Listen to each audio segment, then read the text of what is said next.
I think it could be either your participant box thing that you kind of move around. Yeah, now it's gone. Now we can see everything. Sounds good. I hit share screen when the time comes. Yeah. And then go through the bits and pieces. Let's see. So when you share screen, the others have to have turned their share screen off. Oh, okay. I think I have. She's going for it. Oh, yeah.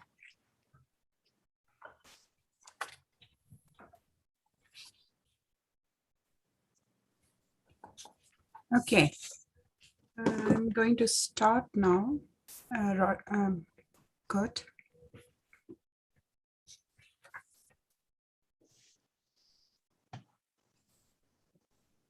Okay, we're good.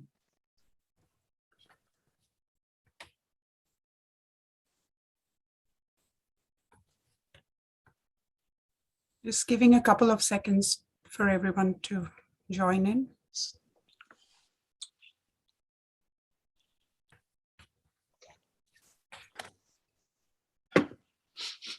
Okay, so welcome everyone to this second in the series of 8 webinars titled Mindful Modernisms.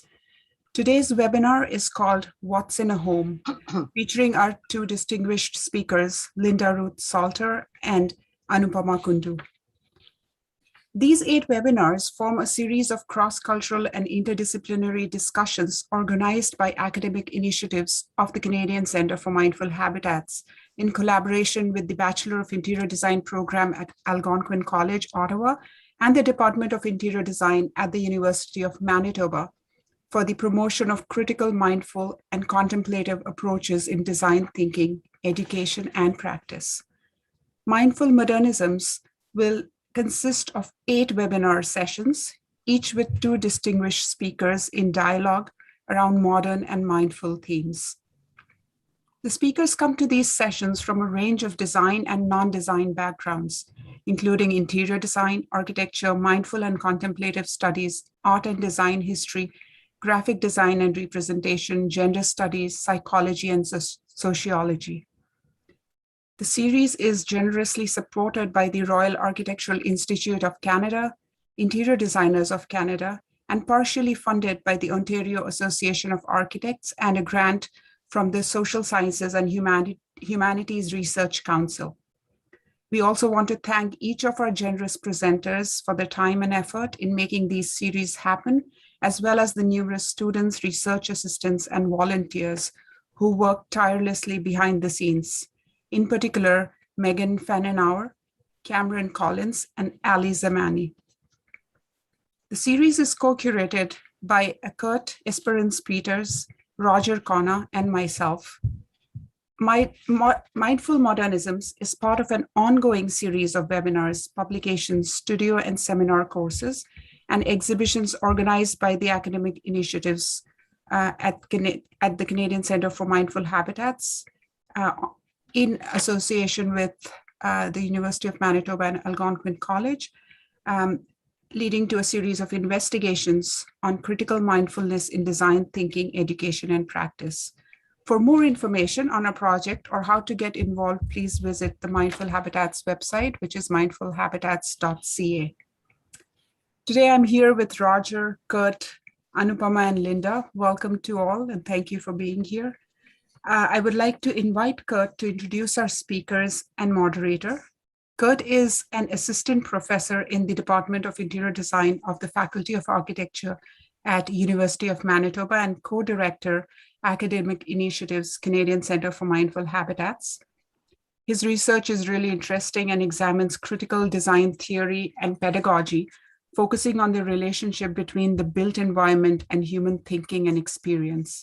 He's also deeply fascinated by the arcane wisdom of the Victorian polymath, John Ruskin.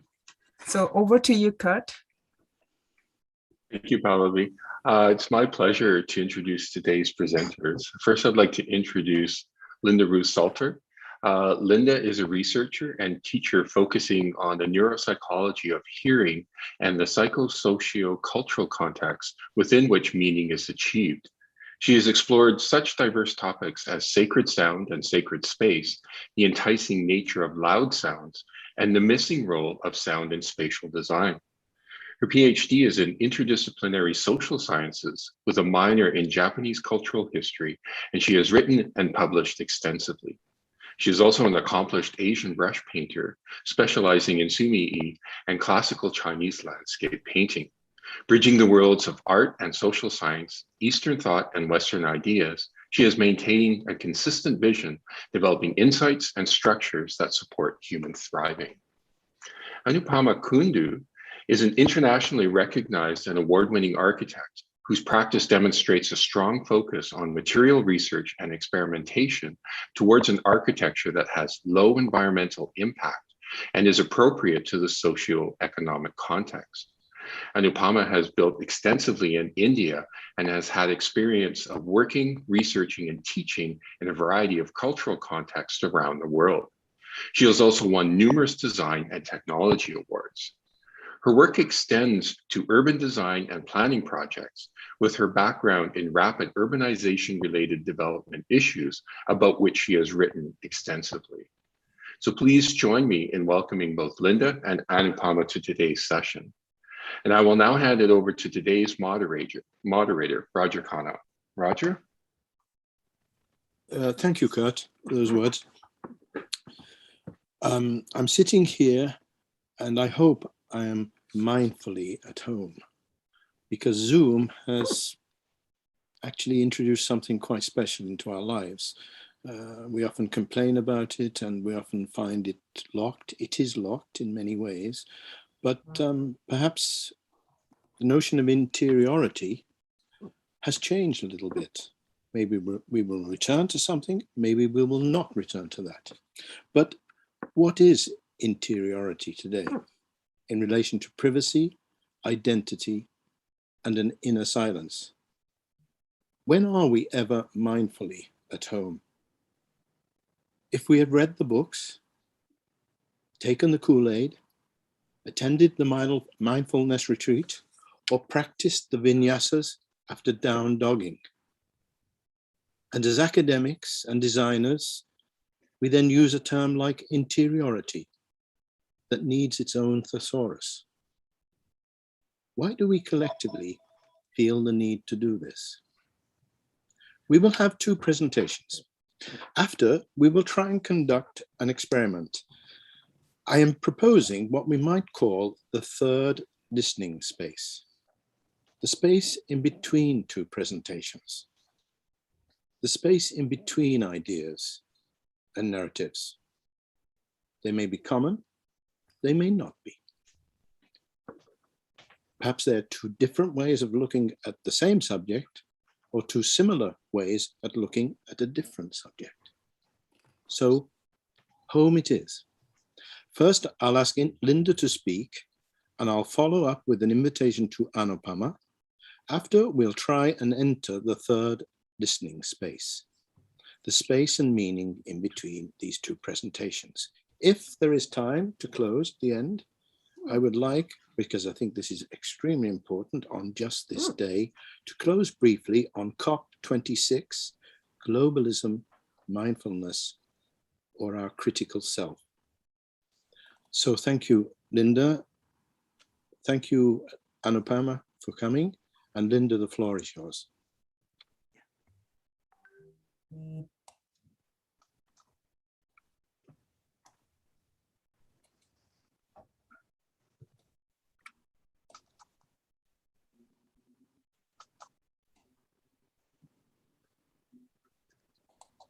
Yes, Presentation mode.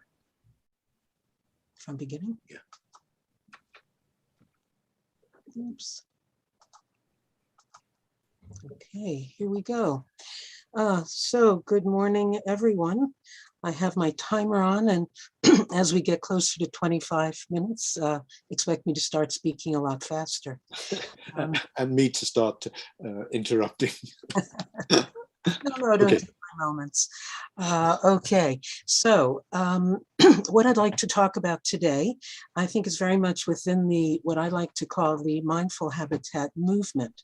And I think that the folks who have started and are pushing this forward are very much aware of the pressure which spatial designers and planners are under from the pressures that the world is facing generally, from too much population to little resources to support it. Spaces are central to how we live. We live in a physical envelope, a setting. And the setting not only is our home, but it is also something which molds how we think and feel and behave. And so we've got to get it right. And because the spaces that we design take up so much resources, we really get only one good shot at getting each space correctly. So the question is, how are we going to do that? Well, my view, and I think this fits very much with mindful habitats, is that we need to expand the boundaries of what we consider to be design. So that means we have to include a bunch of more ideas, issues, concerns, disciplines.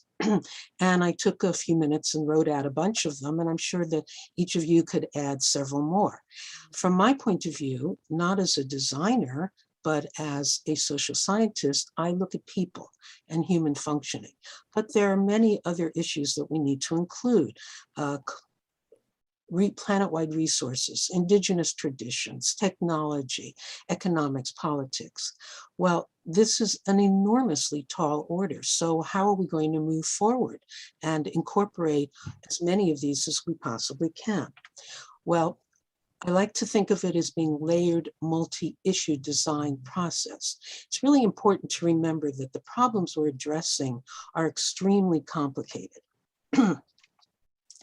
And these problems can't be addressed with a single solution response. So we can't view it as being silver bullet solutions. We need to remember that we're dealing with many issues, and if we come up with a solution, this is going to address part of the problem. If it doesn't address the whole problem, we shouldn't throw it out. We should add to it. And so I talk about layered, multi-issue design. We also have to remember that there's no one approach which is better.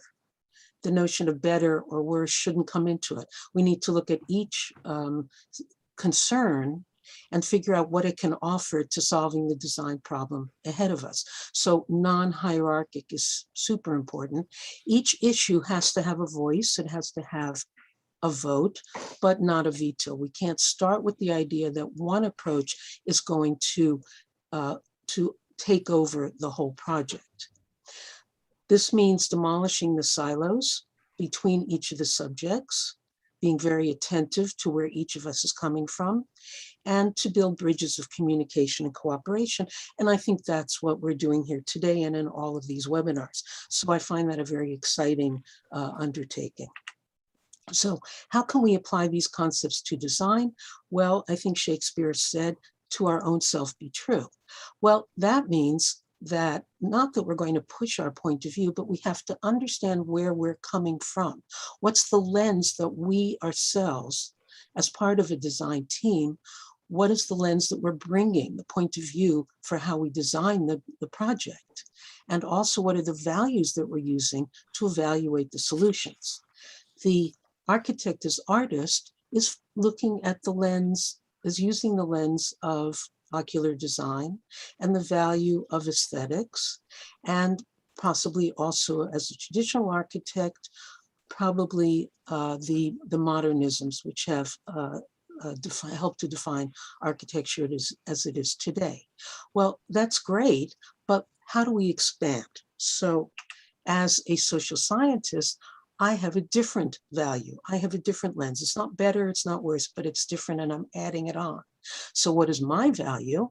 I'm aware of being focused on the well-being of human users, and the lens is the individual needs of users according to their own personal psychology, what their brains and minds are doing, the social institutions we're part of, our roles and status, the cultures that we're part of, our values and habitual behaviors. And these are the things that I use to understand the project ahead of me. So I think of this as being functional humanism. Now, humanism is one of those protean words. It's been around for 2,500 years, so it's got a lot of different definitions in each era, and each discipline defines it very differently. So I can only define it today according to my concerns. As far as I'm concerned, functional humanism, the idea is to contribute to human well-being and effective functioning in the context of spatial design. So I ask the questions, what does a user need to help them as they live, work, play, socialize? Every user comes to a space with a goal, and we have to recognize what that goal is and design to support that goal. What are the methods we use? Well, as a social scientist, some of the things that we do is user participation design. Ask the users. Users have a tremendous amount of knowledge about the way that their spaces should function. What do they need? What do they want to keep? What do they want to substitute something else for? Participant observation. The designer needs to spend time in those spaces and experience those spaces, three-dimensionality, as they work and as they don't work. And we can use techniques like mapping. And then user-centric spatial audits. I love the audits because they force me to sit back and reevaluate what I think the goals are and how well I think we're doing at approaching them. So this is a social science approach. Okay, as the example, we're going to look at a house and a home. So I think of, and this is my definition, a house is a structural, objective,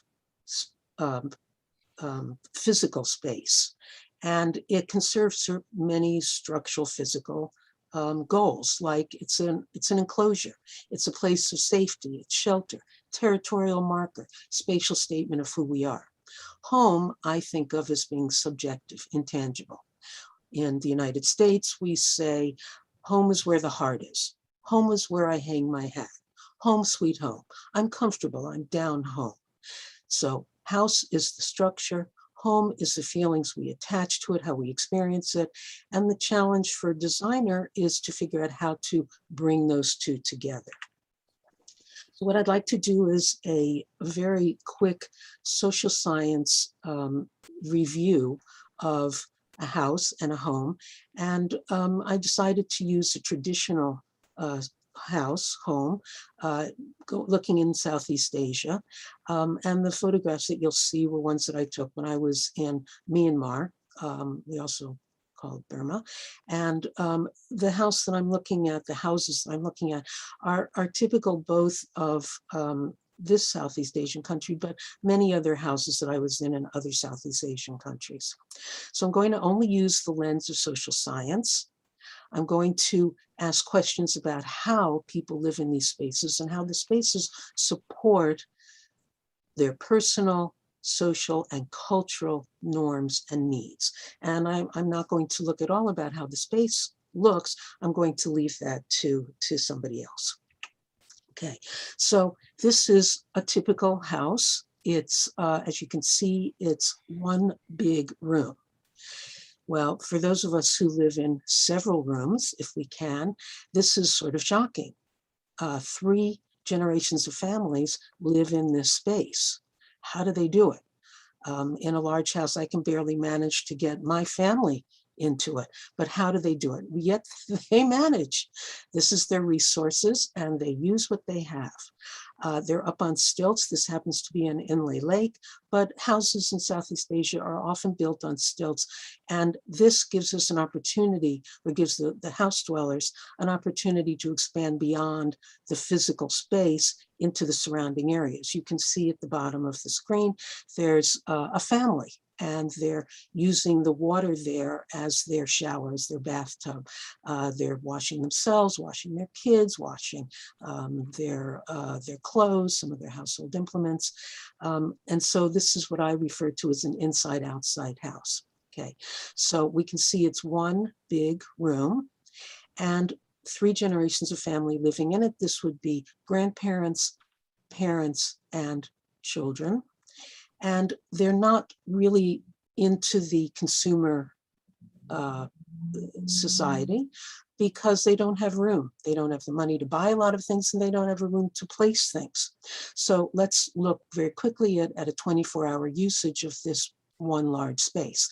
Well, in the morning, they roll up their sleeping mats and push them against the wall. If they're going to eat in this space, and so if they have electricity, then they might have a few implements, an electric kettle, an electric hot plate, electric rice cooker. They probably don't have refrigeration, so everything is local. They support themselves. They live in the midst of that which supplies their needs. The lake supplies fish. They might have a garden that they can go to pull out the vegetables that they're going to eat.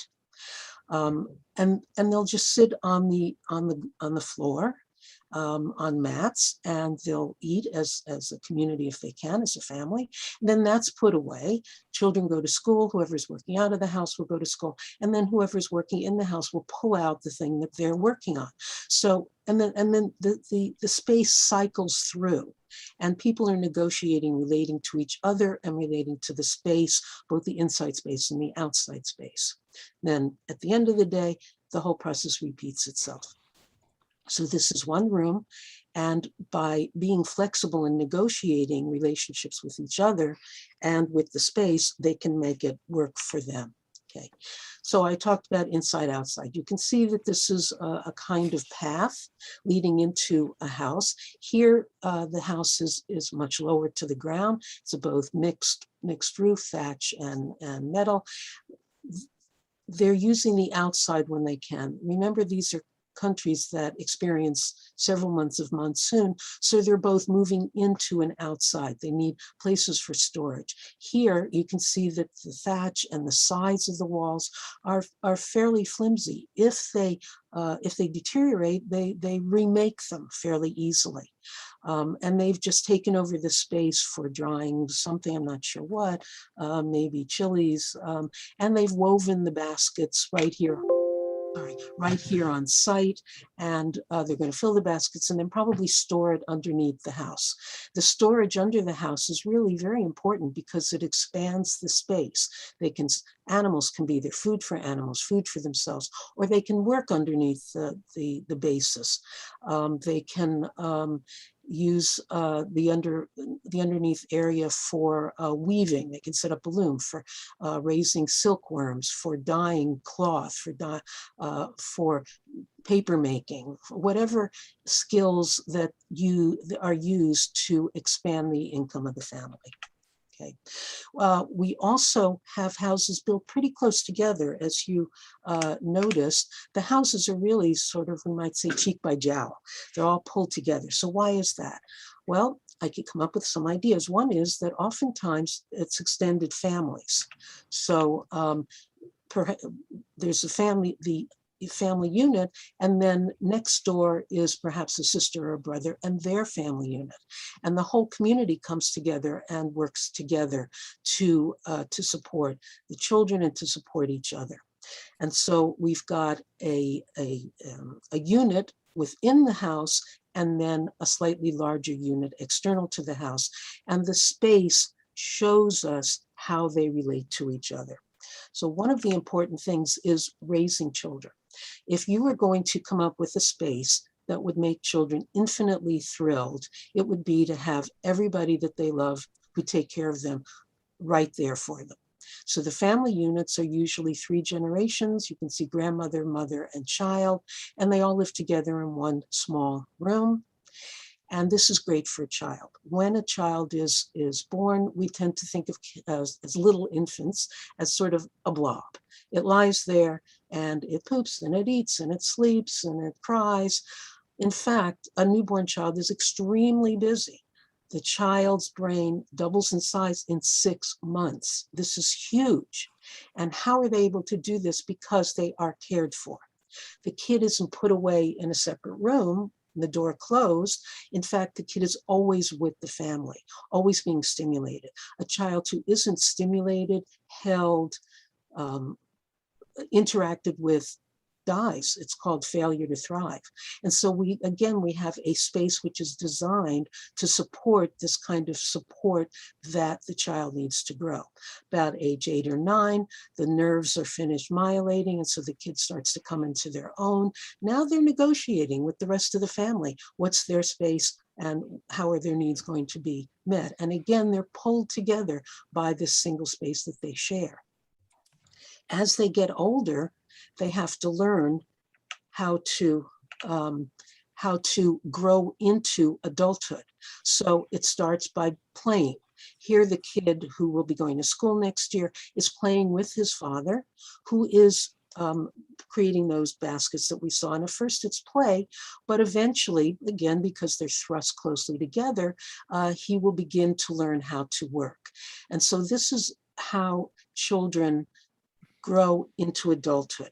They piggyback on the minds of the adults who are already functioning as adults. They piggyback, they mimic, they model how to manage themselves and how to manage the relations with others.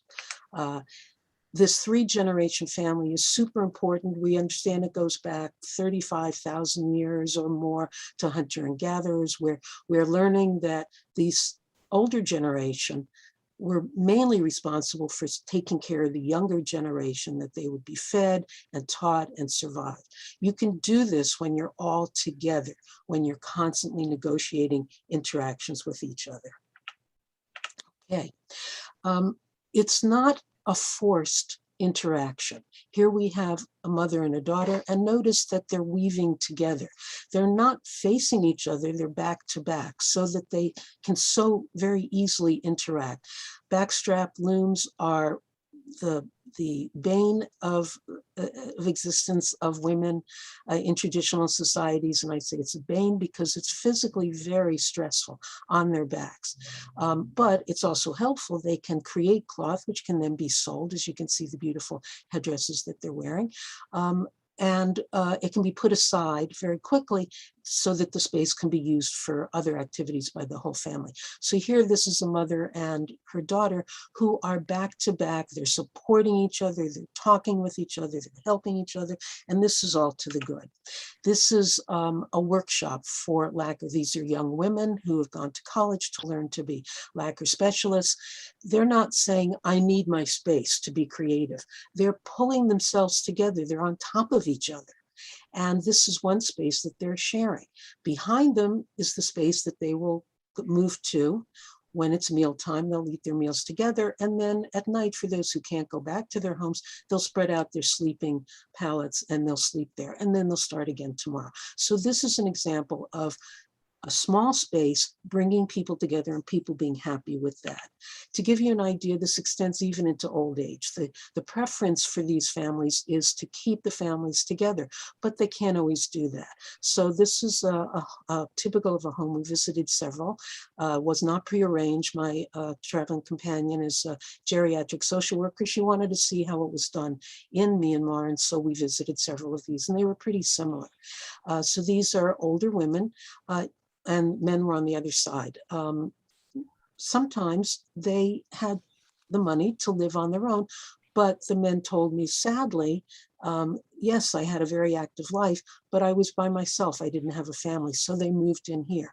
These women could be from that situation, or they could be people whose families couldn't afford to keep them, couldn't feed the older people at the same time as they were taking care of their children. So everybody knows that they have a place. But notice they're small places. They have their bed, a chair, underneath the space, like underneath the houses to store things, and this is it.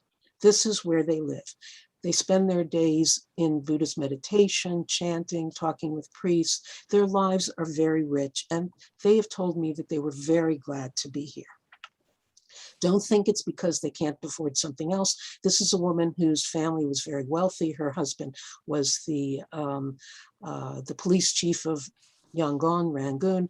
And after his death, she wanted to be with her son, who was head priest of a major temple. So she moved here. You can see how beautifully dressed she is. She built a little cottage in the middle, and she didn't live all by herself. She invited 3 other women. So the space that she built is about the size of my dining room. And she invited 3 women to live with her because that was community. This is what they do. Okay, so there are lots of lenses to be considered. And I've just listed a few of them again, and each one needs to be included. And I've only given you an example of one. How can we include all of these different points of view? Well, I think that it lies in education. A designer can only include concepts that they're familiar with, that they have knowledge with. They have to be educated. My special area is sound, and one of the problems is helping designers to understand the nature of sound and how it works. And so education, talking to each other, learning about many of these different issues. Designers prioritize what they know, and what they've been taught is important. That's what we do. And so let's learn much more. Let's learn as much as we can. Ideas to keep in mind. These are just 3 ideas that I pulled out. Jane Jacobs, Death and Life of Great American Cities. She published this in 1961. I really couldn't believe how long ago that was. I attended a conference on cities at Harvard when I was a graduate student, and the place was chock full, and people were so pleased with themselves to be there listening to Jane Jacobs speak. And she started by saying, the problems of today's cities will be solved. And everybody puffed up. They were so excited. Yes, that's us. We're going to solve the problems of cities. And she then went on and said, but not by anybody here. And you could just see all the air drain out. Oh, not by me. Why? And what she was really saying was the 1% can't represent and solve problems for the 99%. We have to get out into the world and experience it and have their input. Christopher Alexander, 1977, again, a long time ago. And he developed pattern language because he wanted to bring in to design human feeling, human connection. And then last week, we get up to contemporary times, Dr. Vibhuti Sachdev, who said at the end of her talk last week, talking with Roger, design begins when the building is used. That it's fine to put lines on a paper and present images and photographs, but let's look at how a building is used. So I'm not going to tell you more about these folks, because the more you become interested and explore their ideas, the more we'll all expand. So there we have it.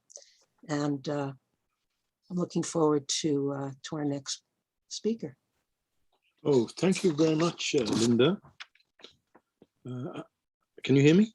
Yes, I can. Okay. Thank you very much, Linda. Yes, we'll hold that then, and we'll move straight on. Thank you very much for presenting those interesting things. We'll move straight on to Anupama, and then we'll try and come together. Anupama, the floor is yours.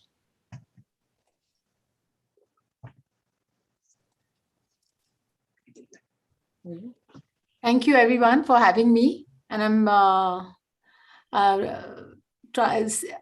it's going to be disconnected from what Linda presented, and I'm really looking forward to the discussion later when we're going to talk between those 2 presentations.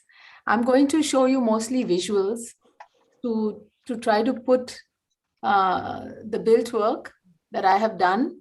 And through the work that I built, I would like to later discuss a little bit the thinking behind the processes and also the concerns that affected what was created here. So I would like to actually show you just one project. It's called Wall House. Many people probably know this project of mine already because it's my own house. And it was built in 2000. I mean, I started building it in 1996, but it's solid, more permanent house version of a hut, a thatch hut that I lived in for 10 years prior to that. And I would like to show both of those to see to what extent the choice of materials and the decisions of the building technologies that go hand in hand with material choices, to what extent those things affect the form and the character of the void. I would like to talk, I would like your, even though I will be talking on material research, I would like your attention when you see the photos on the invisible part where actually architecture lies. It's very difficult to photograph a void, but the decision, the architecture for me is all about designing the void, because it's the void, the unbuilt space that we inhabit, and how material choices shape the void. So I'm just going to start with this image. In 1990, when I had just graduated from school, I moved from Bombay, very dense city. I moved to Auroville, where I actually landed up starting my practice pretty much immediately.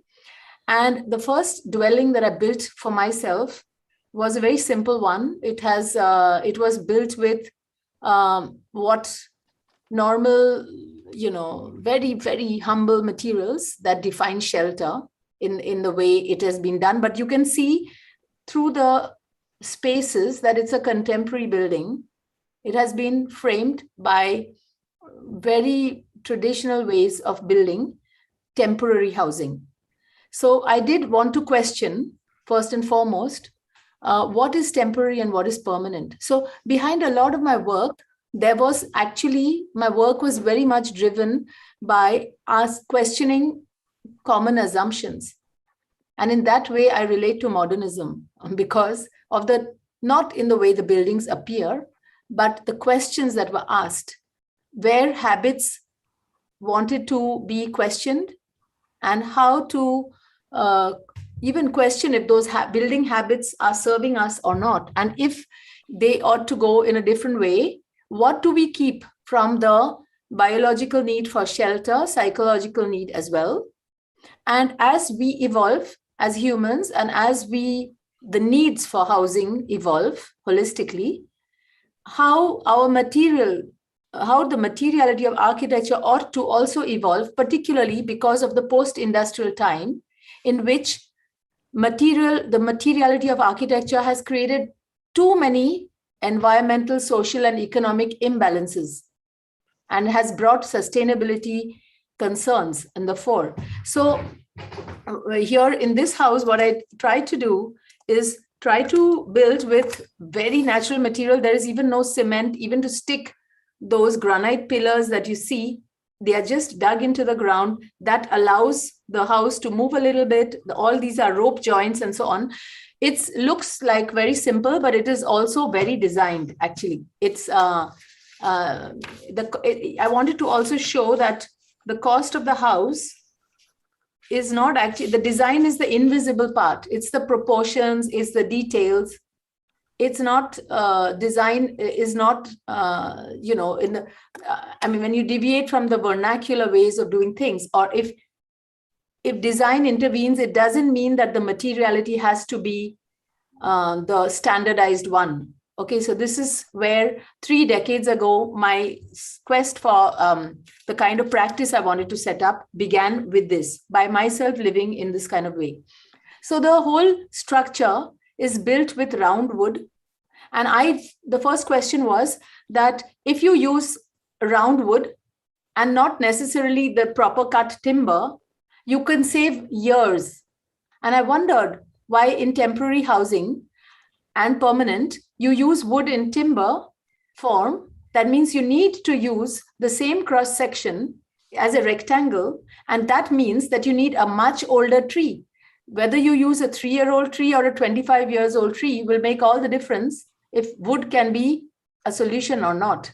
And then there will be still many things to solve. But the first thing I found out in a post-industrial practice is that the whole problem of not using round wood or any other material for that matter was because we needed standardization for the convenience of the designer, to not because it's organic and we don't know how to build with organic forms of materials. Everything is organic, but because we want to repeat a solution thousands and thousands and thousands of times for saving human time, I used to ask myself, what is the cost of saving all this time, and what are we doing with all the time we saved if we have to over standardize? So this is a first idea. I lived with a solar panel on the roof and a motorbike. Actually, though each of the bike and the panel were as expensive as the whole house, and that made me also question, of course, for this type of dwelling, on one hand, the construction is very quick. It can be built in a week or two, literally that little, but the designer may have to think a little bit more, especially if they want to draw everything with a typical AutoCAD program. Otherwise, you can also draw very quickly if you sketch. So my question is how to create open spaces, modern, contemporary, open plans with the complex materiality, what we call today complex, or what we call low tech, what we used to call low tech, is considered high tech by some people because of the difficulty in drawing a dome or a bolt or a crooked roof. But this is what exists in it is a kind of modernism where it is grounded on the spot, because it is critically examining what local material means and what local skills mean. But the thing is that it is critically examined. It's not going around business as usual, but it's also not ignoring realities like every material comes from a place, and the extraction and sourcing of the material is already where architecture used to begin formally. Today, it begins with choices made from a material catalog, and then there's very little scope of design. In fact, like the Lego toy now, you already know which car is going to be built if you buy that Lego kit. So basically, you just fool yourself that you're designing, but you know that the manufacturer did the designing, and you are just a puppet. So this is just the traditional way of building, but everything has been solved.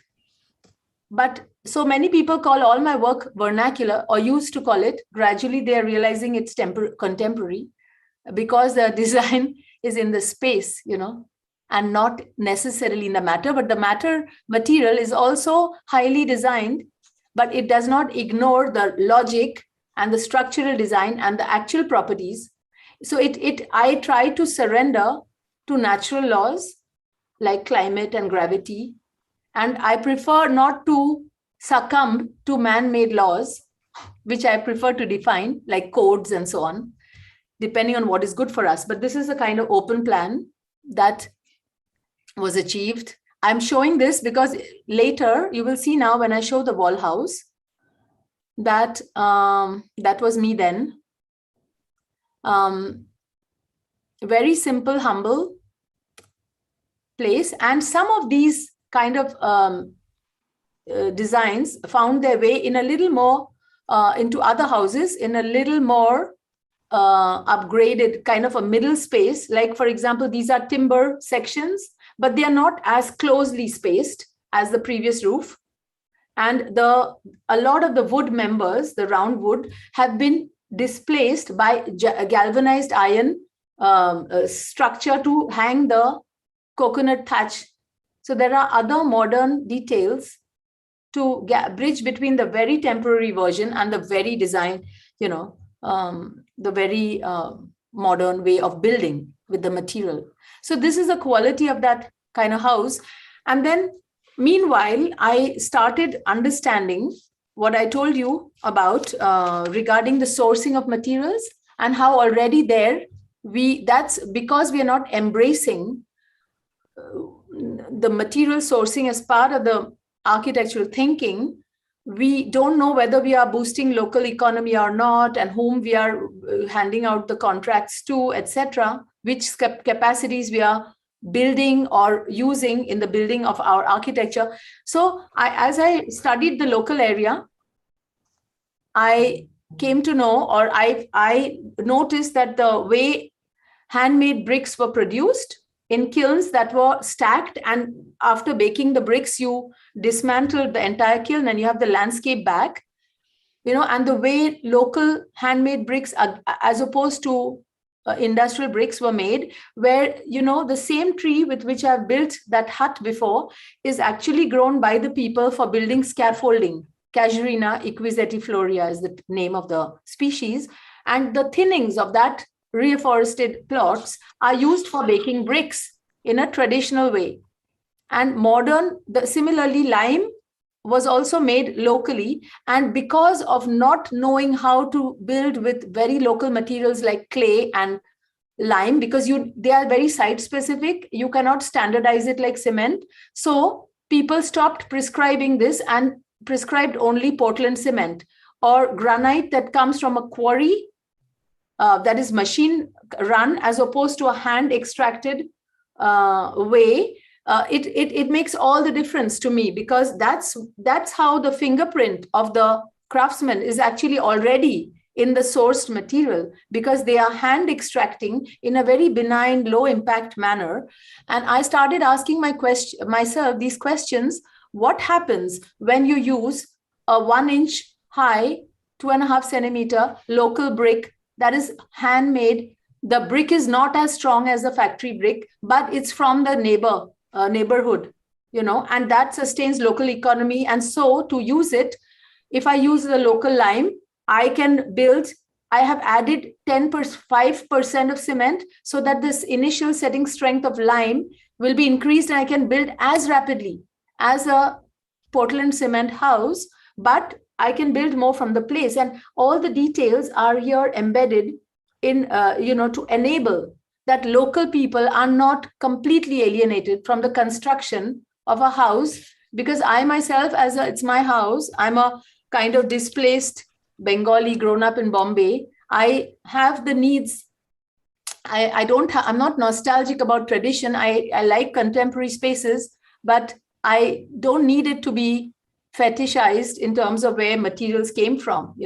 I prefer to use what is around me and either use the local skills or critically upgrade them to be able to create a building language for modern buildings in the future. So what you see happening here is that I discovered local potters. This is me 30 years ago with all the things I didn't know. And I was trying to find out straight from Bombay with a new practice. I found out that potters of the place were losing their livelihood to urbanization. And I wanted to steer them, instead of buying pots and feeling sorry for them or patronizing them, I wanted to really develop actual roofing systems which could be made locally, high quality, but not in factories, in their same rice fields, bring the expertise to their site. This is all fired with coconut shells, as you can see, and produce roofing systems that perform higher than the typical terracotta roofs, because A, this is insulated, B, it's a catenary frame, it doesn't need a substructure, and 3, it is so quick to assemble. You don't have to demold and like in concrete slabs, etc. So it's a holistic solution that we started producing, because I lived in the hut and I realized that the typical concrete houses were much more climatically uncomfortable than the thatch hut in which I lived. And the thatch hut has a lot of problems for maintenance, but also fungus can grow in it and so on. So I wanted to not glamorize this romantic house either, but I also didn't want to just build a modern house without thinking so carefully about it, because I lived 10 long years in that house. So what came out of it was, if you look at the plan, you will see that, first of all, even the plan is very modernist in that sense. I even questioned whether the minimum room has to be 3 meters, because I made this long corridor with 2.2 meters, which is a little over 7 feet, and how to diagonally open up the rooms, how to make a contrast between social spaces, open plan, and cozy interior areas. So a lot of this, for example, if you look at the first floor, which is on the right-hand side, it bridges over, there is a bridge going to the terrace on the upper floor. And through this, you see that the same quality that was in the hut is actually there. It's the same space, but it has taken a different form because it's bigger slightly, and also because the materials respond to gravity differently. So this is here you see that also the landscape elements and the continuity that you saw in the previous house was applied very carefully. There is no harsh transition between the indoors and exteriors. The man-made intervention to the natural is a very gentle transition, and all those things are as equally respected and drawn, the built and the unbuilt, as a holistic thing. And here you see it being applied. You see all the things I showed from the site brought here, the lime, the stones, the roof, and a lot of experimentation. And that's the main thing I want to bring here to the modernism discussion, is the important need for experimentation. Because I think the most important thing about the experimentation is the fact that the experiment took place, not the outcome. The fact that you experimented, that's the main thing that one has to enable. And this is this is a rammed earth wall that I'm doing for testing for other projects in the background. These are terracotta elements that even you don't need potters for. They are extruded to be made simply on the site itself. These are jack arch beams that allow you to have insulated flat roofs very quickly. And then I discovered, as I worked more and more with one community, but I did this with many other communities in the wall house, I have tried to solve the way they normally make those cooking pots for rice, which are no more used except on festivals. With that, I made a filler slab. I used these pots as a lost formwork to be able to save 2 bars of steel for every 3 by designing efficient concrete systems. Often the formwork is very expensive. So I designed the formwork. You don't see it in the house, but these are the technical things I designed. So this is the roof you got. This is, of course, a 3-meter span, but it was designed for a multi-purpose hall for 14-meter span. So the wall house was a laboratory for many other projects larger projects I did, but I didn't want the clients to be a guinea pig. So I tested on my own.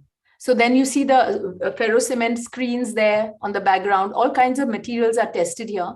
But if you see, it's the space which is modernist. And the material which probably goes very, very much into engineering to be able to significantly use much less materials in the construction of the same amount of square meters.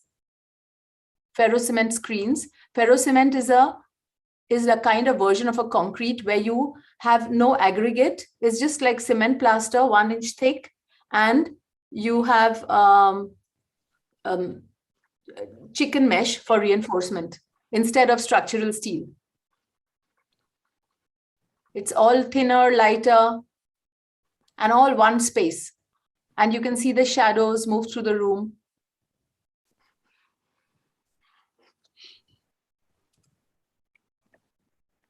A single height, 2-meter narrow space where the desk is, and the double height, which is a social space.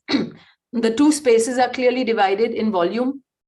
The bedroom sticking out as an alcove. The bathroom is open air as it fits the climate. And those rough granite slabs I showed you, instead of using industrial materials, they are waterproof, of course, it's natural stone and these kind of things. Everything was made here to celebrate the hands at work behind the scene in the region. It was for showing what you can do and how the potential of existing materials and technologies of age-old, time-tested materials. There is still so much unexploited potential. That was what I tried to show with the wall house. This is the room with that. This is the ground floor bedroom. pigments inside the ferrocement, landscape with leftover materials, and many other houses and low-cost dwellings and bus sheds and all that have been now made with the similar technology, because that shows that the technology is so low cost and so affordable. It is not more expensive because it's sustainable. It's, in fact, it just looks luxurious, but it is actually very affordable. And I'll end with this. The wall house had such an impact that it was invited by David Chipperfield to be shown in the Venice Architecture Biennale 2012. And because Venice is a brick city, I wanted to show all my research with this material, lime and brick.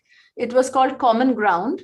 And I wanted to say that we are more common than different, regardless of where we are, and which, I wanted to bring in the discussion over time, across generations and across places, the common ground that exists in human habitat. So you see there is a terracotta roof above, brick columns with lime mortar, all hand pre-industrial. And I put the post-industrial one, full scale, 1-to-1 built in there. And you can see the common ground. And you can see also how we build upon knowledge of the future. So the architecture in ruin contrasts with the unfinished architecture enough to show how the construction is, to discuss materiality and non-materiality in one discussion in architecture, showing that architecture is the coming together of both these things, and it is only experienced in full scale by the human body that inhabits the space. And just like so-called unskilled people were used to boost the local economy, this project, because I was a professor in Australia at that time, was primarily built in a low-tech way in Venice for the European context, where Italian students, 20 students from Queensland, 10 from Venice, and engineers from all these 3 countries, and 6 Indian craftsmen, were brought together to find out the common ground and explore further future ways of building, including urban waste. This has been shown in my solo show now in Louisiana Museum, and we have displayed all of this in tectonic models in 1-to-1, some materials in 1-to-1, tectonic models in 1-to-5, and other models in 1-to-50 scale, so that you can show the bridge between spatial and material. Thank you. Anupama, thank you very much. You can hear me, yes? Yes. Okay. I'd like to, I hope I don't really have to say very much when we get going on this, but I would first of all like to pick up on Linda's use of the word lens and ask you, if you don't mind, an experiment that, Linda, can you use your social science lens on what you've seen? Whatever vocabulary is used, can you look at Anupama's, maybe the wall house as the first one, and the development, and give some comments as a social scientist, experimenting, whatever comes to mind. And Anupama, I would like you, on the contrary, to look at the choice of Linda's Myanmar houses and give your comments on the whatever you wish to say, the commonality, the difference, the spatial quality, or the materiality. Is that okay? So Linda, can I start with you? Would you like to expand a little bit on what you have seen from your lens? Sure. Well, it would mainly be in questions, because I think that's what social scientists do best. They ask questions. So I would ask Anupama, who lives there? How many people? What do they do? How do they live in that space? Okay, hold that, because maybe we'll gain. If Anupama, do you mind a dialogue? If you answer these rather than Linda make a whole list. So Yeah. okay. So let's look Okay. at that. Who this is the this social house, scientist. This house is 20 years old, and it has seen many seasons. So I designed it in such a way that it was designed for myself. So I could be more radical, and that's why I showed this house, okay, in this place, because I could discuss more aspects of it. So I first designed it to be able to perform perfectly well for an individual. I lived many years alone. So that's why the house is very thin and narrow, and the social space is a veranda, which is twice. Normally the veranda is big in tropical climates. In my case, it's twice the width of the house, because like you said, I use the veranda more than the house, or I like to sort of work with that and formalize it in the architecture. The veranda, a space where anything can happen. I'll just add one quick thing. Just a quick thing that I then had to take care of my mother, who was bedridden. So it has seen many seasons. I have 2 children. I have, whenever I'm not there, it's lived by all kinds of people. And at one phase, the ground floor worked as my office, and the upstairs is bedroom. So it allows everything to happen. Okay, thank you. What I want to do is ask Linda now, what has that information helped you in terms of how you look at this particular space? Well, what I was listening for, rather than looking, I was listening for what were the human relationships that were supported by the design and by the space. When you mentioned the veranda was bigger than the inside of the house. So I thought, well, I wonder if she had friends or colleagues or students coming to visit, and did you spend a great deal of time outside communicating, and were they able to feel very welcomed in your home because they were so integrated into the inside and the outside. So we, in the house I live in, we also have a garden, and of course it's Boston, so when it gets cold, everything shuts down. But in the warm weather, even if we have to put on our coats, to go outside, we entertain outside. So we say that we have another room.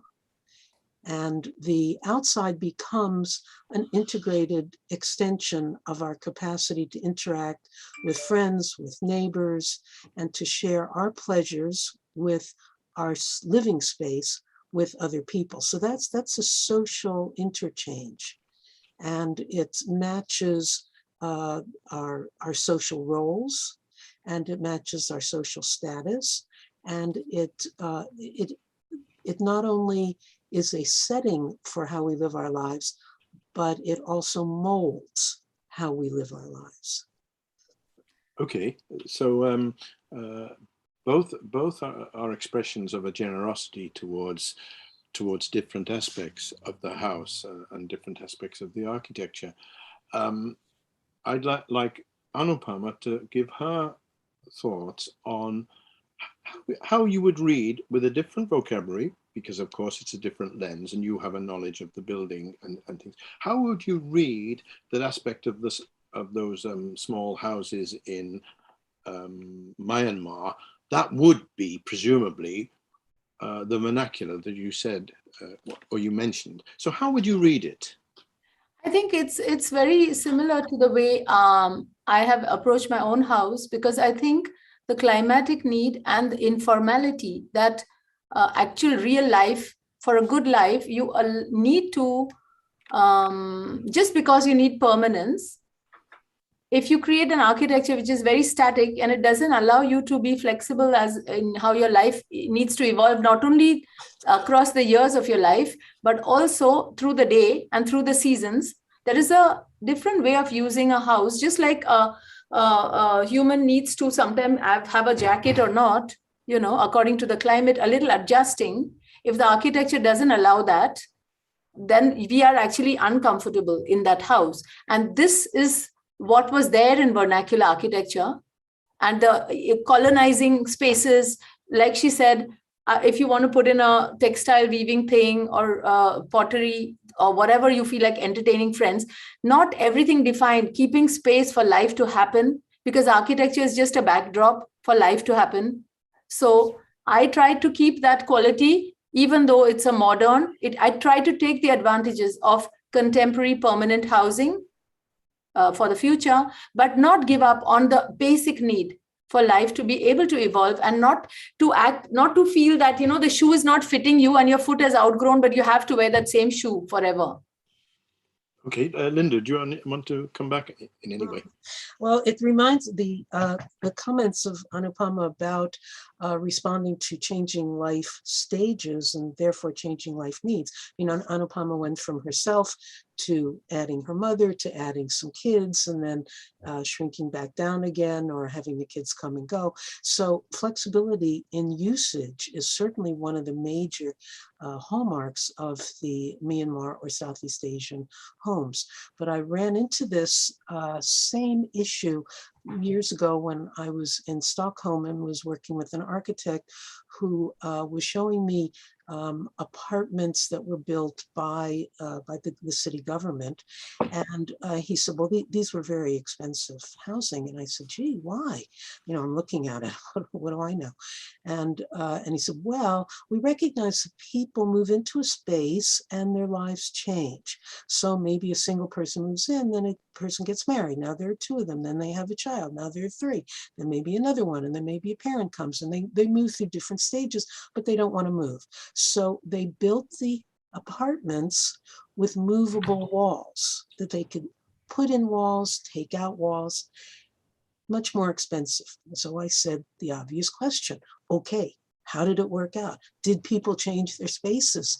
He said, no, they didn't. Whatever they moved into, that's what they lived with. If they put up a screen or they put up a piece of furniture, but they rarely changed the walls.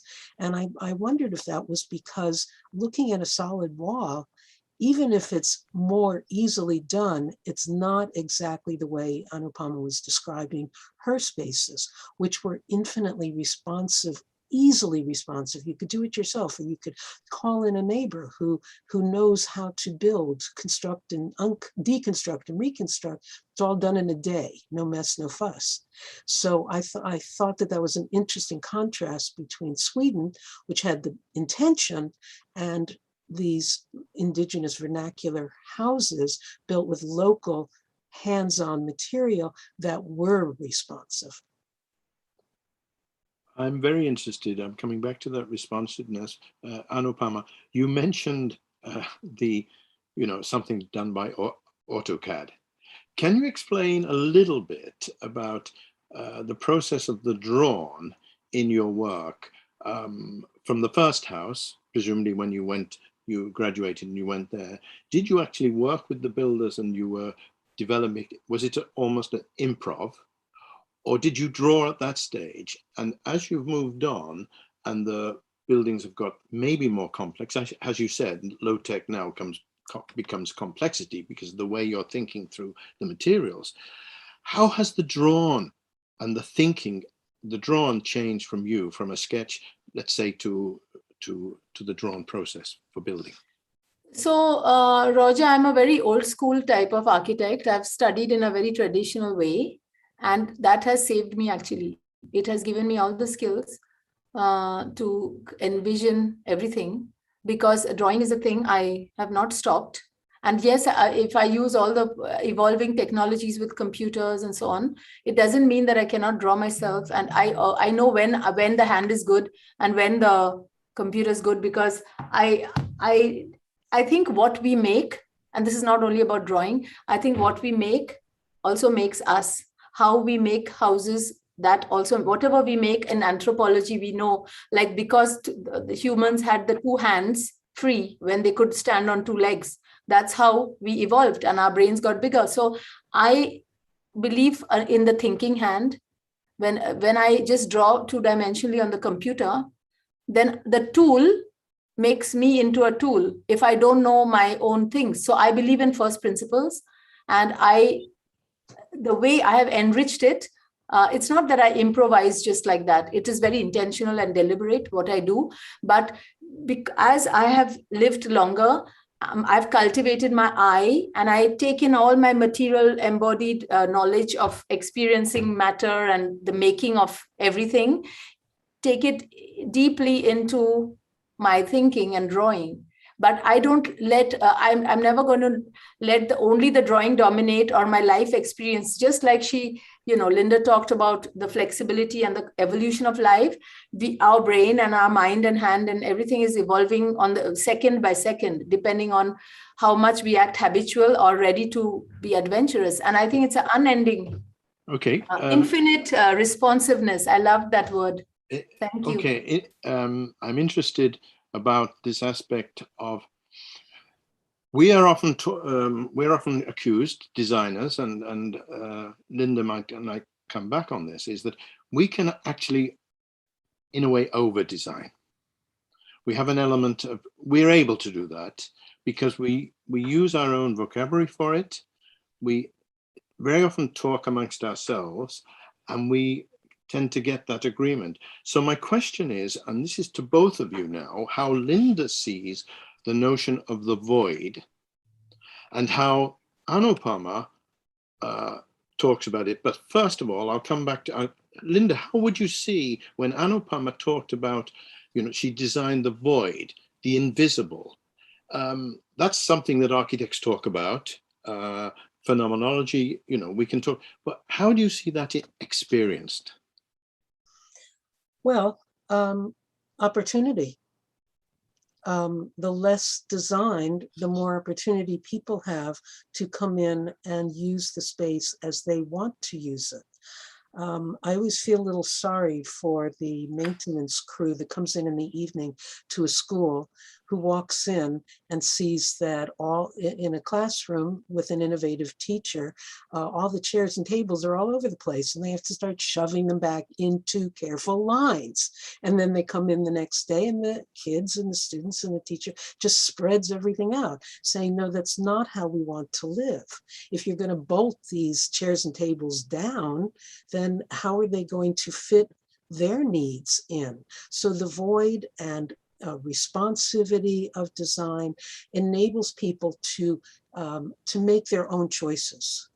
And mess is great, because mess means that somebody got in there and lived the way they wanted to live.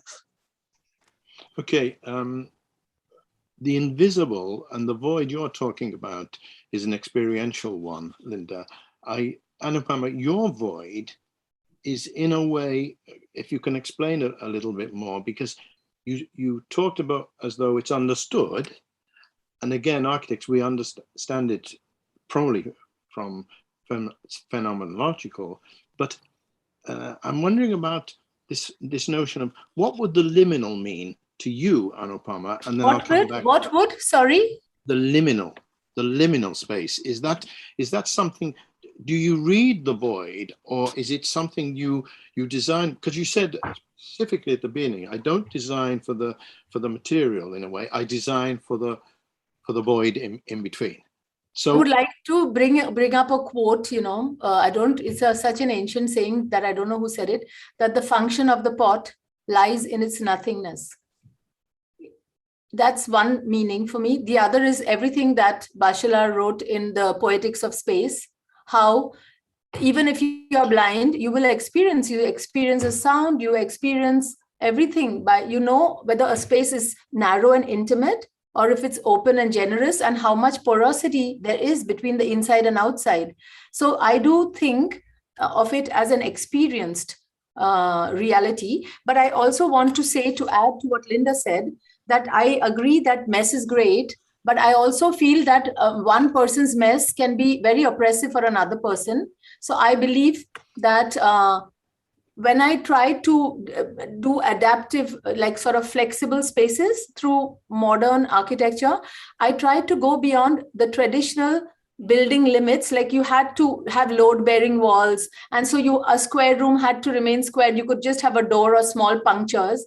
I try to use modern or the ingenious engineering to be able to even be freer than our vernacular people could be. But I think I have mediated between discipline and anarchy, so that, for example, where the infrastructure is, where the kitchen, bathroom, etc., but the boundaries can bulge in and out. Between the indoor and outdoor, you can bulge in and out. So some people need structure, some people need freedom, and actually every human needs both of them to function well.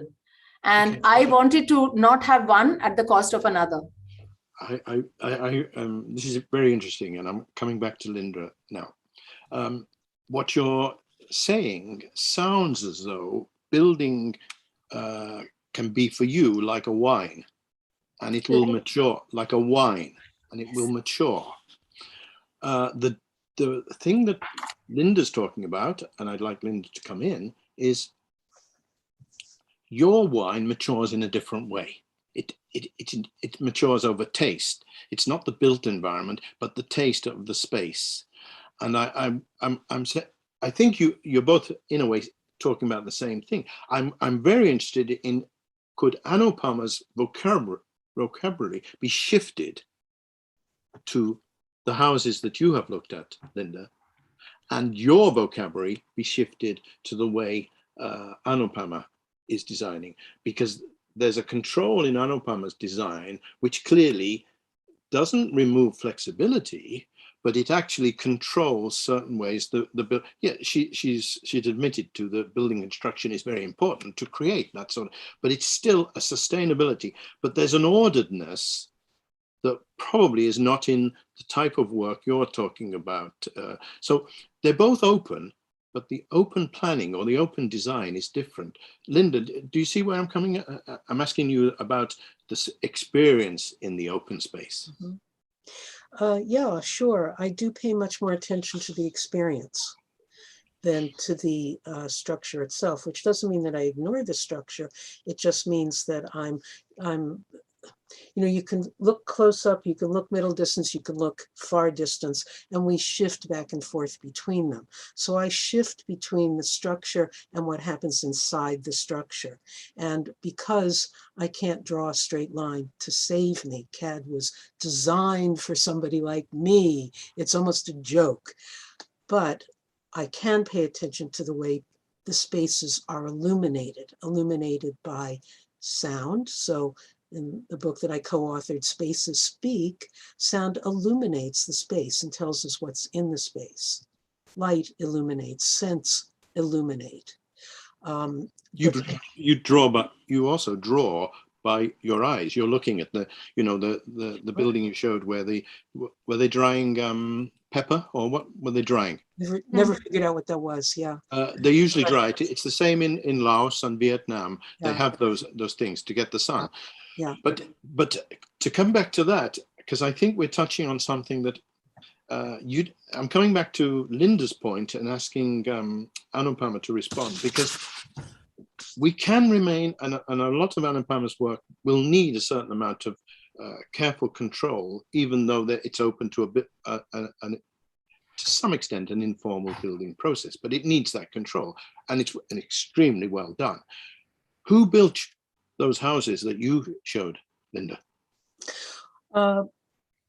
Well, that's an interesting question. I believe that it's pretty much the way Anupama showed us, that there are people who know how to put these structures together.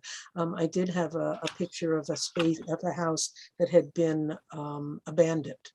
And so the roof had been taken off, maybe had blown off. Certainly the side walls were taken off and probably reused someplace else. And you could see the structure of the house, and even gradually that was falling apart. Well, if you reverse the process, then nature, assisted by and used by skilled builders who have these techniques, can then create a house for people to live in, and then they decide how they're going to take advantage of it and to use it. I do want to point out that all of us are products of the society that we grew up in and currently live in, and the culture we grew up in and are currently living in.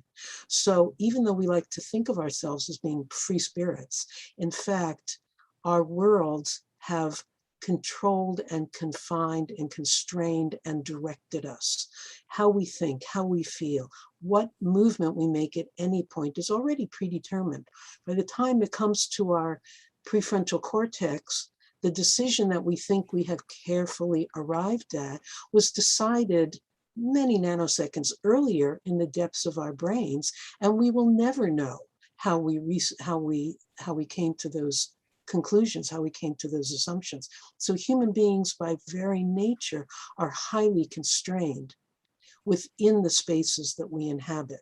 And we spend a great deal of our mature life negotiating ourselves and negotiating others within the spaces that we have created. Yes. Okay. Anyone, please, anyone who's listening who would like to join in the conversation or pose a question to either Linda or Anupama, please do. Please put it in the chat box. And I was hoping I would be less involved with this conversation, but I'm being a. I would like to just praise one of the words that I found in Linda's very interesting text, and that was. I think that is a very important, I'm going to carry this with me, that each issue gets a voice, but not a veto. I think the future is going to be about co-creation and collaboration. And I think the reason to have structure is mostly to allow many more players to collaborate. And if you don't have that minimum discipline, which is designed into the process and in the physicality, then we rule it out. And I find that's why it's very important, that sentence. Okay. Roger, may I add?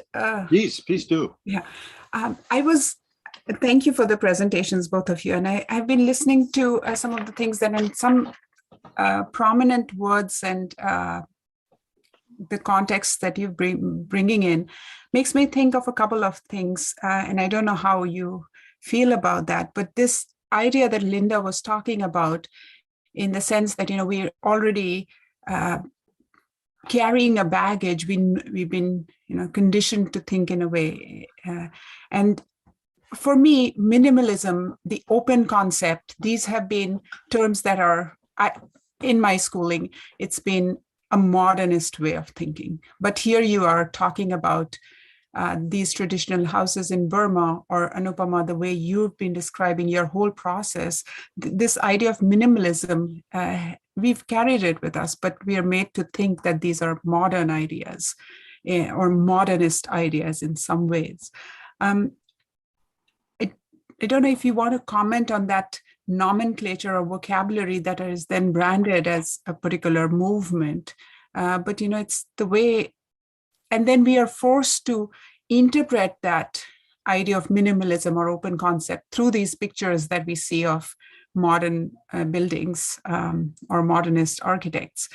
What do you have? Pallavi, that's a very interesting point. We're actually, that's precisely why we have the series, of course, but we're actually suggesting that we are actually fixed in these things. We're already looser than those. Much more in terms of, so I would say it's us who are to fault if minimalism has become an embedded singular concept. It's what Linda was talking about, that no singular, no silos.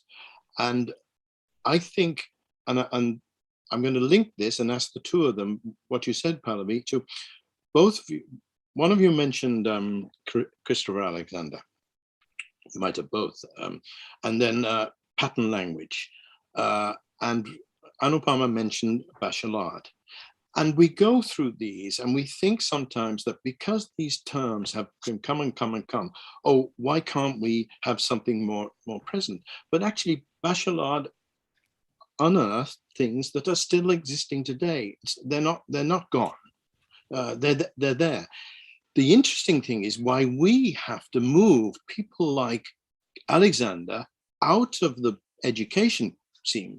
And then he's filled. And then we go back and find, wait a minute, Christopher Alexander was talking about these things in the 1960s, 70s. So I'm not trying to ask you to prove Christopher Alexander, but I want to say is, how do you see this spiral of ideas that we think are fixed, and then we move? And is it our dialogue, just dialogues like this, that start to loosen them? And if we can loosen them, like Linda said, we can loosen them in pedagogic ways and in education. I wonder if you have both Linda and Anupama have some response to that. Yeah, I mean, I would like to say to Pallavi's, the word minimalism you brought in. I think over time, I think it has always, areas of abundance and areas of scarcity is not only been a physical, economic concern always, but also psychologically and throughout. It's about minimalism has changed its meaning depending on what is sought, so, and where there is a shortage of, or what there is abundance of. And I think in the early modern classical modernism period, it was about taking away redundancies, ornamentation, and things which, where the habits are just continuing without consciousness, that is being shed. So, but the minimalism that I feel that I try to do in my work is to, because when I graduated 30 years ago, we are already in this crisis, sustainability type issues, etc. I call it a kind of post-industrialization crisis, because the problem, the human biology didn't change so much, and neither did the psychology. It's just a way of overly standardizing, where we started designing for the convenience of the machines and the numbers of a thing to be produced to make one thing. To architecture has always been custom made, and because we moved to mass manufacture and act like it, that we are all victims of that now, because of that, when the modernism began, there was that type of drivers in the economic factors, of industrialization. Today, what I feel we are building upon them and the previous generation. So where we can go minimal, I felt, was through knowledge and imagination more than knowledge. And our capacity as humans to experiment and to adapt. If through these four human potentials, if we can drive evolution further by knowing what do we now need to shed. And I think for me personally, it's that the engineering knowledge and sensitivity about and understanding materials, that where they come from and how the molecules just get shifted into architecture as a permanent capture of materials, which you move from here to there, shorter the distance, the better, etc. Through that in engineering, I try to be minimal about also how much material needs to go there. And in order to liberate people's time, the openness I want to bring in is that humans, regardless of which class they're in, the time, their time is liberated, so that you have a better quality of life, because you're not oppressed by some habitual ways of building or living. So that's the openness, and that's the minimalism that I think today's time it's relevant, That's very interesting, Anupama. And also, probably, I don't know if that's why you named the house Wall House. Is it, why a wall house? I know the wall is a prominent feature visually, but thinking in putting on, Linda's thinking cap here, what's the Wall House? I mean, what kind of a space is that? And sorry, just to say, I didn't name the house. Somebody wrote, Robert Powell was writing a book, and my house wasn't complete, and he wanted to include it in the new Asian house. And I said, I don't know, I've not even thought of the name. He said, why don't we call it Wall House? And then it got so published thereafter that now I'm stuck with the name. What's in a name? Maybe Linda wants to come back on that about. Well, I like the discussion about minimalism from the point of view of a social scientist. I'm sitting back saying, I really don't know what you're all talking about, because I'm not aware of the constraints or the openings of minimalism in contemporary or modern architecture. It's, okay, I'm sitting here listening. Oh, how interesting. But if we look from a historic anthropological point of view and the concept of shedding, I can guarantee you that 35,000 years ago, hunter-gatherers were minimalists. They could only have what they could carry and what they could use at the time, and anything else became a burden. So minimalism, like humanism, is a protean word. It's been around a long time and it serves many masters. And if today we want to use the word minimalist to serve a different master, well, that's great. That's what we do. That's language. It's ever evolving to serve our needs. One of the things that I was also thinking about, since we were talking about Christopher Alexander and Bachelard, Jane Jacobs, these are, you might call them old timers. Well, maybe in our education and in our pursuit of our professions, we need to live the way traditional houses do with 3 generations of families. We have the older generation, which is a repository of a lot of knowledge and experience and skills. And we have the new generation coming along saying, oh, let me add it. I have to make my statement. And my statement is new. And because it's new, it has value. And then you have the middle generation that's just trying to keep it all going, to be in the classroom and to teach and to be out there working. And we need the vertical communication among the generations, each one contributing something they know. So we can rediscover Alexander's pattern language. We can rediscover Bachelard. I wonder how many of your students say, who are those people? I'm not familiar with them. And that was why I just put 3 people up there. Well, Dr. Sachdev, obviously, she's not an old timer, but at least Jane Jacobs. If you're not familiar with Jacobs, Alexander Bachelard, Kevin Lynch, what time is this? They're not on the curriculum anymore. Yeah. Well, look what we've lost. We need to bring our grandparents back in and give them a chance to speak. I agree, but I think the point we're trying to get is that they don't have to necessarily be rediscovered because they are actually present. And I think they're present in other works, if you see what I mean. If you think of Bachelard, it's there. The poetics of space is there in the way we're looking or using hands or touching. But I'm just wondering whether we need to go back to the particular text to actually re-incite that. I think what I would like to say, Linda, is they're there anyway. But I agree with you that, there are aspects, and that's why we put these 2 type of conversations together. Like you said, I don't know what the hell is going on about minimalism. I want to ask you, both of you, a simple question. And if you respond, what do you think is the public understanding of architecture? You can take some minutes to take it in if you like, or get some comments. I'm not asking for a definition. What do you think of the term, the public understanding of architecture? I think the public does not it is very contextual how intellectually it is understood or not. In places I've stayed like Spain, people do discuss architecture, the common man, they are familiar with some architects' names and so on. But I think the interesting thing for me, coming back to Bachelard, is that people may not call it a name, but they do understand architecture, and it is measured by how they feel well or not in a space. And the space is not only in the interior of the house, it's on the street, which is also designed and framed. Spaces are where everybody spends their lives.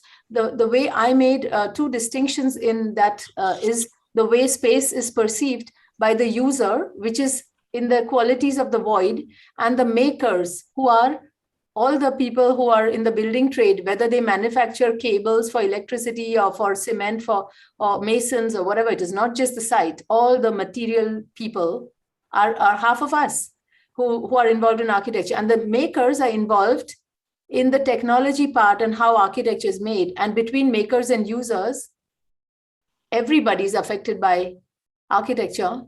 And I think that somehow we as architects have forgotten that the essence of architecture lies in creating a backdrop where life can take place, where health, happiness, and well-being are the prime concern, and not how architecture appears photogenic from an airplane or in a rendering. Okay. Let's come back to that. Before I say anything, Linda. Right. Well, I think representing the common person, in my world, we don't think about architects particularly. which is kind of strange because there are two major schools of architecture, and even in my own, right here, and even in my own little hometown, apparently there's some very impressive architecture design buildings. I'm not really sure what houses were designed by these architects, by the whole Bauhaus movement that moved over to the greater Boston area. So I think that most people don't really think about architects in particular. If they do, they think, well, very expensive. Can I get a building permit to change my house without having to go through an architect? And then we talk to a build design person and they say, well, we can do that ourselves. So how can I put my ideas forward? Architects are viewed as being an expense. They're also viewed often by many of the people constructing, when I talk to them, they say, oh, architects, they just don't get it. And I'm thinking, well, okay, well, let's try to do without them then. So I think it's a very, the inside outside view is very different. When we're looking at beautiful buildings, it's like talking about three-dimensional art, three-dimensional sculpture that we can move through. But in terms of our personal life, I'm not sure that people think of architects as working hand in hand with, as Anupama said, providing a setting for us to live out our lives more effectively. I don't think we see that as being a connection. I suppose what I was trying to suggest or tease out was that there are at least two more understandings here. There's what Anupama talked about, that we can understand certain aspects of the house, and if we're introduced to certain factors about it. But I claim, and I think what you're talking about, Linda, is that there is an understanding that not of the architecture as we think it's written about or as we think it is in academia, but as experience. And I think the public do experience architecture. You know, if you go to St. Peter's in Rome, or you go to Venice, I'm not sure how much knowledge of the architecture they need to know to experience the architecture, and the architecture becomes within them. So I suppose what I'm trying to say is that there is a dichotomy between the public understanding of architecture, because I've asked this fairly many times, and some professors have answered, well, the public will never understand architecture because they don't understand the way we speak. And then I think, okay, that may be true, but is that any reason to say they don't understand architecture? So I suppose that's what I'm trying to eke out. Are you talking about experiencing architecture? Yes, I'm talking about experience as an understanding. But also, sorry, no, please. Of course, we all experience architecture because somebody built the spaces that we inhabit, that we live in all day, every day. And so we're always experiencing architecture, but are we paying attention to it as enhancing our life experiences? Do we need to pay attention to it to enhance? I think do we need? It depends on what. Anupama, what do you need to pay attention? I think that really, if nobody pays attention, at least the architects better pay attention. It's their job, right? So if we are claiming to, be occupied with this theme, then I would like to first of all start by saying architecture is its own language. Just like drawings have their own language, I think the architecture speaks directly. The architecture is its own language, and it's universal, and everyone understands. Every child, my children, it's for me to, when I listen to them, to cultivate my ears and my eyes and to know what they feel or not in spaces. So it becomes our job. And if everybody's not understanding our language, that means we've got very incestuous in our own little bubble with our magazine guys who cut paste the same words here and there. And you keep coming up with new vocabulary, which nobody else understands. So we mystify things. Like now there is acupuncture, and now there is another ism and another ism. It's alienating. Yes, that's absolutely right. And Linda will know this because, social scientists can't speak to architects. But that's an arco, they call it an arco-babble. We've been doing this arco-babble for years and years. But I like to put you in the context, Anupama, that you are dealing with, yes, you rely on people writing about it. You wouldn't get awards otherwise. But I think underneath that is something, what I want to ask you is, it's extraordinary. So post-Venice, yes, you can reach Venice. How is this moving in your community? Expanding the use of the building material or the material. So how is it working for you back in your community? See, the way I see it is that we as architects, we synthesize various knowledges, and I would consider myself bilingual, not only in the language or multilingual. I do speak Spanish, German, and so on, but similarly, I speak the ism language, and I write like that as well. But everyone doesn't need to speak it. I need to speak it to know where the discourse is. Why do you need to speak it? Because I believe that progress is a holistic and integral thing.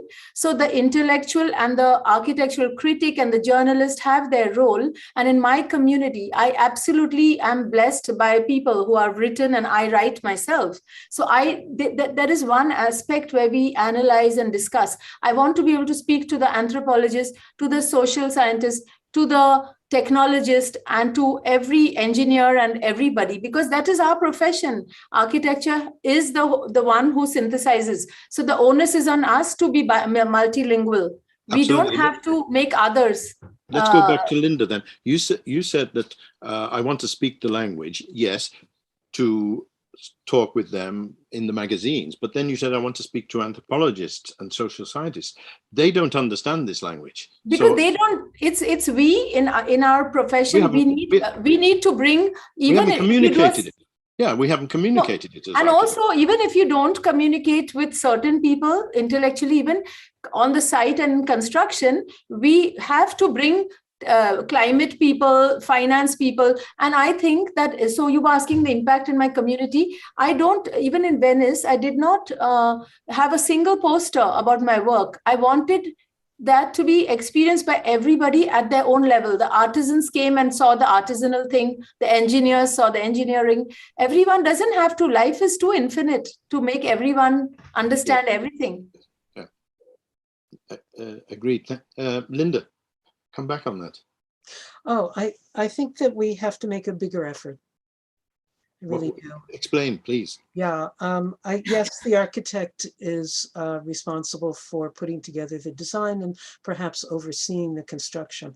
But from my point of view, I feel that the other fields are often disenfranchised, and they need to have a bigger voice and a bigger vote. And in order to do that, we have to come up with some agreement about what is important and how we're going to achieve the goals of the people who are going to be using that space. So as a social scientist, I come back to people, and that these spaces have to be usable for people. And this includes so many issues, including sustainability, because if an architect creates a space that isn't in the long term sustainable, uses too many resources, finances, politics, funding, objects, space, then we're all locked out. So I would look more for really trying very hard to sit in each other's shoes, to use each other's lenses, to use each other's value systems, and try to communicate in that way. Yeah, and in a way, open it to a bigger agency then, in terms of I would. The agency of work. I know we've gone quite a long way, and we're almost close to the end. I would like to pose, if you may, unless you, both of you, how you feel about the relationship of your own work to the important thing, that what's going, of course, on today about COP26, finishing the issue of course, climate change and globalism, because there's talk about this is the first time the world has tried to come together and made such a global agreement. Yes, it's falling short in some way, certainly in the notion of fossil fuels in terms of the final statement, and payment for countries that have already suffered from climate change, that many of them have been colonized by the first world. So I just want to, perhaps, could we close with you? What do you think about this? And how do you think, how important is it? How are you dealing with this, Linda, and then Anupama? Well, you know, it's the big sigh. It really sums it all up. It's really, to me, a question of power, who has it and who's willing to use it for themselves in the short term or for others in the long term. And I think this is why the generation, the younger generation, is so disgusted with my generation. We really won't give up control and power, and they're very frustrated. And I think there's something to be said for their thinking, we'll just wait them out. They'll be gone if they possibly can. And I think this is why we have, as a leader, an 18-year-old who started leading when she was 15 or 16 years old. That this is a real generation divide, and it's about power and it's about control. And I think that those of us who have it have to recognize that it's going to be taken from us one way or another, unless we start to make some major changes where we give up some of our power, we give up our control. Until we honestly confront that, it's going to be business as usual, whatever they can get away with in the little interstices. But overall, I'm feeling like the blah, blah, blah movement. Let's see something happen. Let's talk, more action. And I'm not sanguine about it.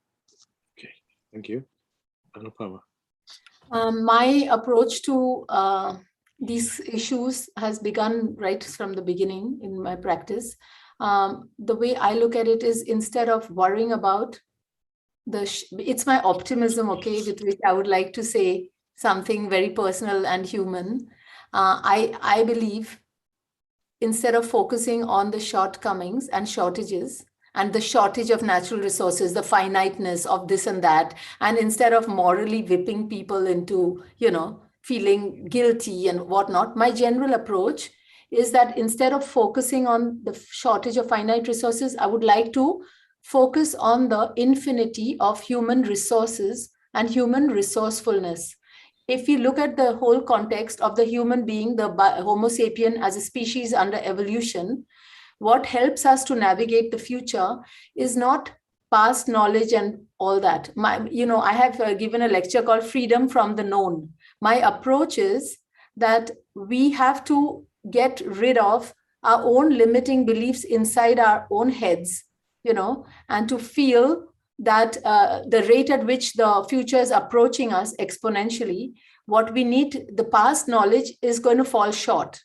What we still have to be known, to be discovered, is so much more than what we know. And it's so exciting, actually. So if we were to look at instead of human knowledge, look at human imagination, human capacities to experiment, and the willingness to adapt.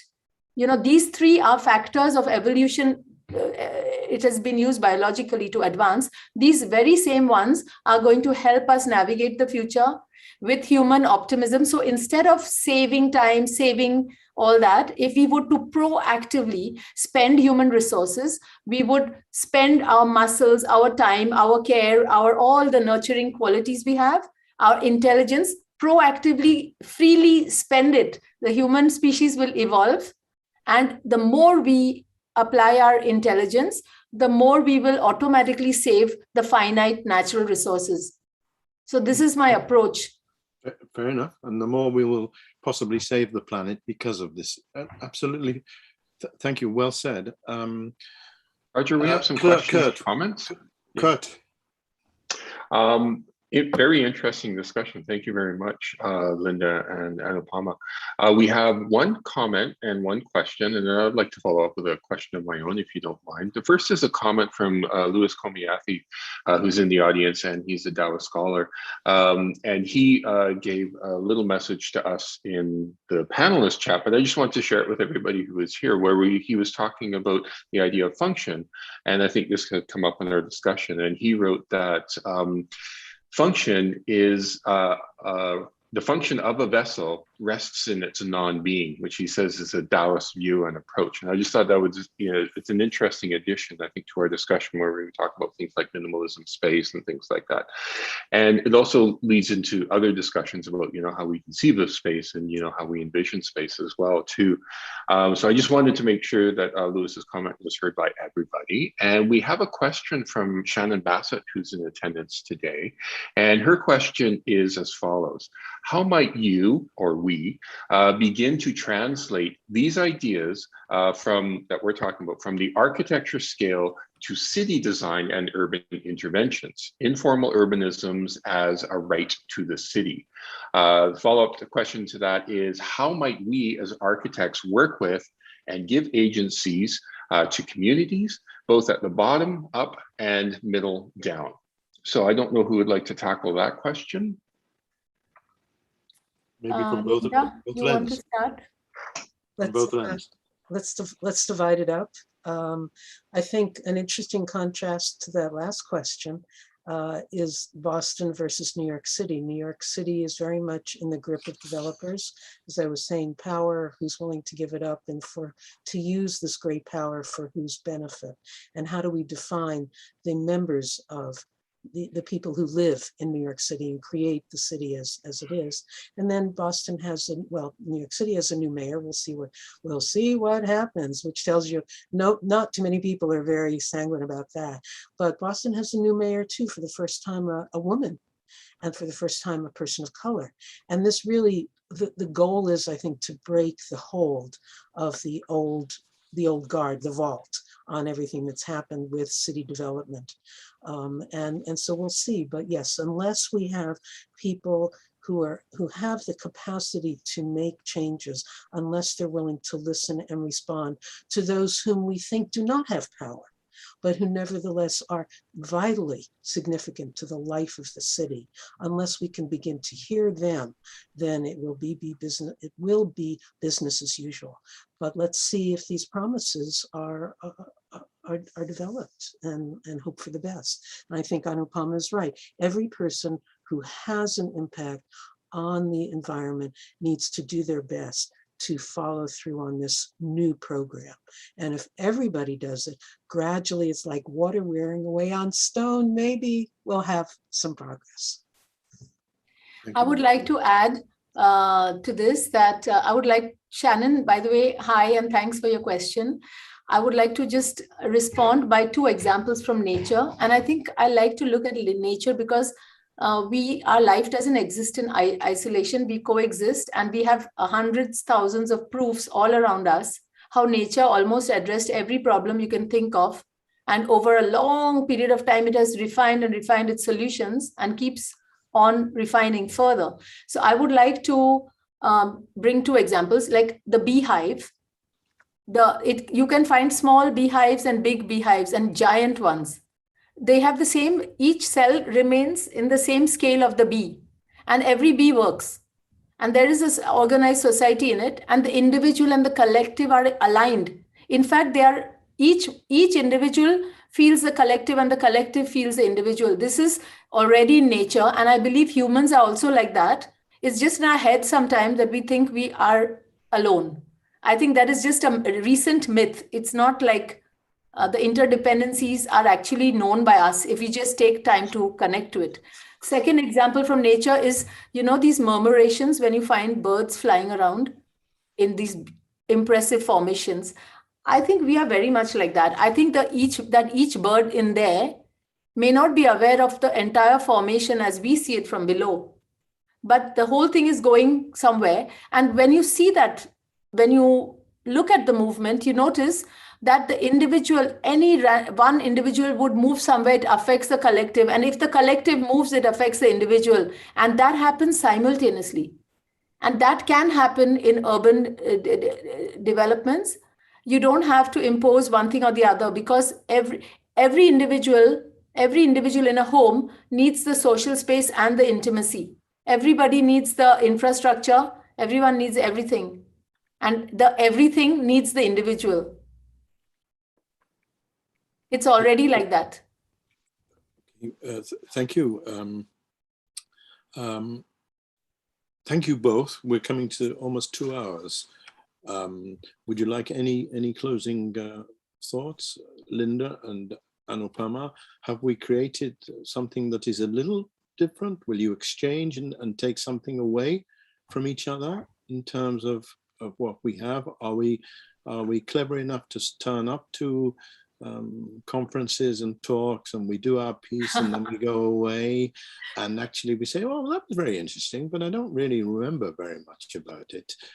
How do we enact and incite collaborative work?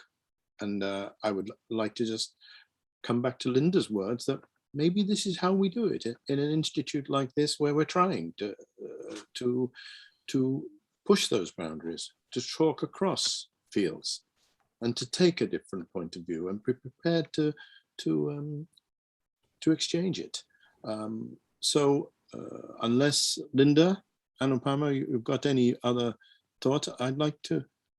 Can I close it? I just want to say thanks, Roger. You facilitated such a fantastic, you really made us go beyond our own thoughts. I think definitely you asked us to connect, and in each and every minute you kept pushing us towards that. And I really feel this was a very new discussion for me. In any case, you brought out my unsaid words, and I really liked interacting with Linda. Thank you, everyone. That's very nice of you to say. Thank you. Linda? Yes, I thoroughly agree. It made it, the sum was greater than the pieces. I think it would be very useful for all of us to recognize the common ground that we uncovered and that we worked with. And as long as we remember that there is a tremendous amount of common ground among us, then I think we can move through with respect and inclusion. And that's what webinars like this and all the work that your Center for Mindful Habitats is doing. And that's exciting. That certainly is a place for hope. Thank you very much for both of you for the words.